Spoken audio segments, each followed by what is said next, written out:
Hello everyone. So ఈ వీడియోలో మనము ఫేసెస్ ఆఫ్ కంపైలర్ గురించి మాట్లాడుకోబోతున్నాము. ఇక్కడ ఈ డయాగ్రామాటిక్ రిప్రజెంటేషన్ మీరు చూస్తున్నారు కదా, ఇది చాలా ఇంపార్టెంట్ టాపిక్ ఫస్ట్ చాప్టర్లో. సో ఇప్పుడు మనము ఈ టాపిక్లోకి వెళ్దాము.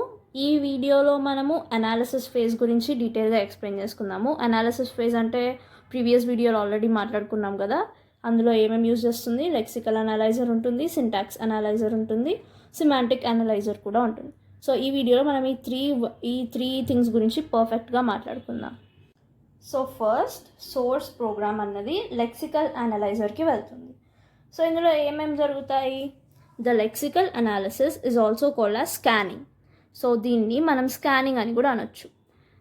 ఏం చేస్తుంది? It collects sequence of characters into meaningful units called tokens, which are like words of natural language such as English. For example, I am hungry. ఒకవేళ ఈ స్టేట్మెంట్ ఉందనుకోండి, దీన్ని ఏం చేస్తుందంట, ఈ ఐని ఒక టోకెన్ లాగా, యామ్ని ఒక టోకెన్ లాగా, హంగ్రీని ఒక టోకెన్ లాగా కన్వర్ట్ చేస్తుందంట.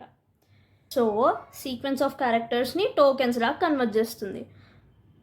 సో ఇది ఒక సీక్వెన్స్ ఆఫ్ క్యారెక్టర్స్ కదా, న్యాచురల్ ఇంగ్లీష్ లాంగ్వేజ్ని ఎగ్జాంపుల్గా తీసుకుందాం. ఐ యామ్ హంగ్రీ, ఈచ్ వర్డ్ని టోకెన్ లాగా కన్వర్ట్ చేయడం, ఇది లెక్సికల్ అనలైజర్ పని. So a token is a sequence of characters having a collective meaning. Okay, next an example, consider the following line of code. So ఈ example చూస్తే మనకు కొంచెం clarity అన్నది వస్తుంది. ఇక్కడ ఏముంది? ఏ of index 4+2.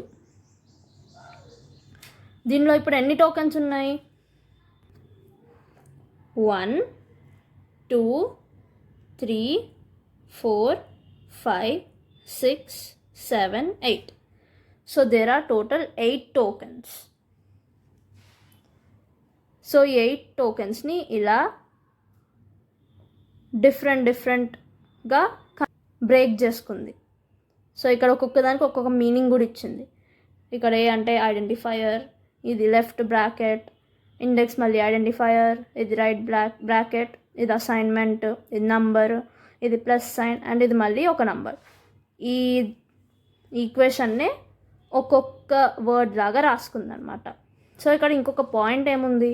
The blank characters which are used in the programming statement are eliminated during the lexical analysis phase. So ఇక్కడ blank characters కొన్ని ఉన్నాయి కదా, ఈ బ్రాకెట్ ఇంకా ఈక్వల్ టు మధ్యలో ఒక బ్లాంక్ ఉంది, ఇక్కడ ఒక బ్లాంక్ ఉంది. సో ఈ బ్లాంక్ క్యారెక్టర్స్ అన్నిటినీ ఎలిమినేట్ చేసేస్తుందంట lexical analyser. So each token consists of 1 or more characters. ఇక్కడ చూస్తే చూడండి, ఇక్కడ 5 క్యారెక్టర్స్ ఉన్నాయి ఈ టోకెన్లో, and that are collected into a unit before further processing takes place. So ఇవన్నీ ఒక యూనిట్కి కన్వర్ట్ అవుతుందంట నెక్స్ట్ ప్రాసెస్కి వెళ్ళేటప్పుడు. సో ఇక్కడ కన్ఫ్యూజ్ ఏం అవ్వకండి, మొత్తం ఈ సీక్వెన్స్ అంతటిని ఒక్కొక్క దాన్ని టోకెన్గా డివైడ్ చేసింది. ఒక టోకెన్ సింగిల్గా కూడా ఉండొచ్చు, ఇలా గ్రూప్ ఆఫ్ క్యారెక్టర్స్గా ఉండొచ్చు. అండ్ బ్లాంక్ స్పేసెస్ అన్నవి తీసేస్తుంది, బ్లాంక్ క్యారెక్టర్స్ని తీసేస్తుంది. And each token consists of 1 or more characters that are collected into a unit. So ఈ టోకెన్స్ అన్నీ ఏవైతే ఉన్నాయో ఒక యూనిట్లో కలెక్ట్ చేసుకుంటుందంట before the further processing takes place. Simple. So ఇప్పుడు సోర్స్ ప్రోగ్రామ్ లెక్సికల్ అనలైజర్కి వెళ్ళింది. దీని తర్వాత ఎక్కడికి వెళ్తుంది? సింటాక్స్ అనలైజర్కి. ఇప్పుడు సింటాక్స్ అనలైజర్ అంటే ఏంటి? It is also called as parsing. So దీన్ని పార్సింగ్ అని కూడా అంటారు. The parser receives the source code in the form of tokens from the scanner. Scanner అంటే ఏంటిది? Lexical analyser. So lexical analyser నుండి వచ్చిన టోకెన్స్ని రిసీవ్ చేసుకుంటుంది and performs a syntax analysis which determines the structure of the program. So ఇది syntax అంతటిని check చేసి structure of the ప్రోగ్రామ్ని డిటర్మైన్ చేసుకుంటుంది. It is similar to checking grammar in sentences in natural language. ఇప్పుడు ఒక sentence ఉంటే మనం grammar check చేస్తాం కదా, అది కరెక్ట్ ఉందా రాంగ్ ఉందా అని. సిమిలర్గా ఇది కూడా ఏం చేస్తుంది? దాని స్ట్రక్చర్ని చెక్ చేస్తుంది, అది కరెక్ట్గా ఉందా లేదా అని. Syntax analysis determines the structural elements of the program as well as their relationship. ఇప్పుడు A plus B ఉంది. A plus B రిలేషన్షిప్ ఏంటిది? ఆ రెండింటిని యాడ్ చేయాలి, ఎందుకంటే మధ్యలో ప్లస్ ఉంది. సో అది ఆ స్ట్రక్చరల్ ఎలిమెంట్స్కి ఉన్న రిలేషన్షిప్ని ఇంకా ఎలిమెంట్స్ని డిటర్మైన్ చేస్తుంది. Next, the results of syntax analysis are usually represented as a parse tree or a syntax tree in hierarchical form. So syntax అనాలిసిస్లో ఫైనల్గా వచ్చిన రిజల్ట్ ఏదైతే ఉందో అది జనరల్గా పార్స్ ట్రీ ఫామ్లో అయినా ఉంటుందంట ఆర్ సింటాక్స్ ట్రీ ఫామ్లో అయినా ఉంటుందంట. బేసిక్గా నథింగ్ బట్ హైరారికల్ ఫామ్లో ఉంటుంది. సో ఇక్కడ మనం ఒక టోకెన్ స్ట్రీమ్ని ఎగ్జాంపుల్గా తీసుకుందాము. ఇక్కడ ఏముంది? ID1 = ID2 + ID3 × 50.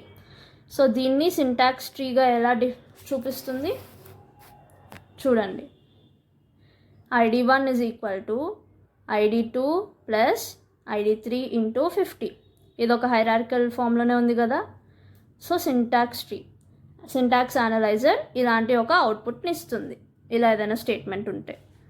ఏంటి output? It will be in the form of parse tree or syntax tree. ఇప్పుడు లెక్సికల్ అనలైజర్ నుండి సింటాక్స్ అనలైజర్కి వెళ్తుంది. ఇప్పుడు సింటాక్స్ అనలైజర్ నుండి సిమాంటిక్ అనలైజర్కి వెళ్తుంది. ఇక్కడ ఏం జరుగుతుందో చూద్దాం. Semantic analyser, it is the third phase of compilation process. So ఇది third phase of the compilation process. It verifies పార్స్ tree if it's meaningful or not. ఈ పార్స్ ట్రీ ఎక్కడ నుండి వచ్చింది? సింటాక్స్ అనలైజర్ నుండి వచ్చింది. దాన్ని వెరిఫై చేస్తుంది అది మీనింగ్ఫుల్ ఉందా లేదా అని. Checks if the parse tree follows the rules of the language. ప్రతి లాంగ్వేజ్కి కొన్ని రూల్స్ ఉంటాయి, సిమిలర్గా దీనికి కూడా కొన్ని రూల్స్ ఉంటాయి. సో ఆ రూల్స్ అన్నిటిని ఫాలో అవుతుందా లేదా అన్నది చెక్ చేస్తుంది. Semantic analyser keeps track of identifiers, their types and expressions. So ఈ ఐడెంటిఫైయర్స్ వాటి టైప్స్, లైక్ ఏ అంటే it can be num or float or integer. So identifiers అవన్నిటిని దృష్టిలో పెట్టుకొని ఇట్ రికార్డ్స్ ఎవ్రీథింగ్ అనమాట. It keeps the track of everything. So ఇక్కడ కొన్ని ఆపరేషన్స్ పర్ఫామ్ చేస్తుంది, like type checking and coercions. Type checking అంటే ఏంటి? Checks for operands for all the operators, ప్రాపర్గా ఉందా లేదా అవన్నీ. తర్వాత కోయర్షన్స్ అంటే ఏంటి? Permit some type of conversions. Conversions ఎప్పుడు అవుతాయి? For example A + B = C అనుకోండి. సో ఈ A ఫ్లోట్ అనుకోండి, B కూడా ఫ్లోట్లో ఉండి C ఇంటీజర్ అనుకోండి. ఎర్రర్ వస్తుంది. ఎందుకు? A అండ్ B ఫ్లోట్ ఫామ్లో ఉన్నాయి, అంటే డెసిమల్ ఫామ్లో ఉన్నాయి. C ఇంటీజర్ ఫామ్లో ఉంది. ఒకవేళ డెసిమల్ నెంబర్స్ని యాడ్ చేస్తే డెసిమల్ ఫామ్లోనే అవుట్పుట్ రావాలి. సో ఇక్కడ ఒక రూల్ అన్నది ఫాలో అవ్వట్లేదు. అప్పుడు ఏం చేస్తుంది? ఈ Cని కూడా ఫ్లోట్కి మారుస్తుంది అప్పుడు కరెక్ట్ అవ్వడానికి. అది కోయర్షన్. ఫర్ ఎగ్జాంపుల్ ఇక్కడ చూడండి, some = old some + rate × 50. So దీన్ని కన్వర్ట్ చేసుకుంటుంది. ఫస్ట్ ఐడెంటిఫైయర్స్గా ID1 = ఓల్డ్ సమ్కి ID2, రేట్కి ID3 × 50. If ID1, ID2, ID3 are floating point numbers but 50 is an integer. ఇప్పుడు ID1, ID2, ID3 decimal point numbers. Floating point అంటే ఏంటి? Decimal. ఈ 3 decimal point numbers ఉండి 50 ఏమో integer ఉంది. ఇక్కడ పాయింట్ ఏం లేదు కదా. పాయింట్ లేకపోతే ఇదేంటిది? ఇంటీజర్ అవుతుంది. సో అప్పుడు ఎర్రర్ వస్తుంది, అప్పుడు కోయర్షన్ అవుతుంది. కోయర్షన్ అంటే ఏంటి? Permit some type of conversions. So ఇక్కడ ఏం కన్వర్ట్ చేస్తుంది? ఒకవేళ ఈ 3 ఫ్లోట్లోనే ఉంటే 50ని కూడా ఫ్లోట్కి కన్వర్ట్ చేస్తుంది. So that syntax tree will be same. ID1 = ID2 + ID3 into float 50. ఇక్కడ చూస్తే ఈ పాత ట్రీ ఎలా ఉంది? ఇక్కడ ఏమి కన్వర్జన్ లేదు, డైరెక్ట్ మల్టిప్లికేషన్ 50తో చేస్తుంది. సో ఇది ఇక్కడ ఏమవుతుంది? ఒక కన్వర్జన్ అవుతుంది ఇంటూ ఫ్లోట్. 50 అన్నది ఫ్లోట్కి కన్వర్ట్ అవుతుంది అనమాట. ఇది సిమాంటిక్ అనాలిసిస్ ఫేజ్. సో టెక్నికల్గా మొత్తం చెక్ చేసుకొని అవసరం ఉంటే కొన్ని కన్వర్షన్స్ కూడా చేస్తుంది. So this is about the analysis phase. Lexical analyser, syntax analyser, semantic analyser. Lexical analyser ఏం చేస్తుంది, it takes the program and దాన్ని టోకెన్స్కి కన్వర్ట్ చేస్తుంది. ఆ టోకెన్స్ అన్నవి సింటాక్స్ అనలైజర్కి వెళ్తుంది. సింటాక్స్ అనలైజర్ ఏం చేస్తుంది, recognises the sentence in the program using the syntax of the language. అంటే వాటన్నిటిని ఐడెంటిఫై చేసి దాన్ని పార్స్ ట్రీకి కన్వర్ట్ చేస్తుంది, పార్స్ ట్రీ ఆర్ సింటాక్స్ ట్రీకి కన్వర్ట్ చేస్తుంది. దాని తర్వాత ఆ ట్రీ సిమాంటిక్ అనలైజర్కి వెళ్తుంది. సిమాంటిక్ అనలైజర్ ఏం చేస్తుంది, it checks the semantics of each construct. అంటే ప్రతి ఆ ట్రీ అన్నది కరెక్ట్గా ఉందా లేదా, అన్ని రూల్స్ ఫాలో అవుతున్నాయా లేదా, ఒకవేళ ఫాలో అవ్వకపోతే కోయర్చర్స్ కానీ టైప్ చెకింగ్ కానీ పర్ఫామ్ చేస్తుంది. సో ఇది అనాలిసిస్ ఫేజ్. నెక్స్ట్ వీడియోలో మనము సింథసిస్ ఫేజ్ గురించి మాట్లాడుకుందాం. Thank you.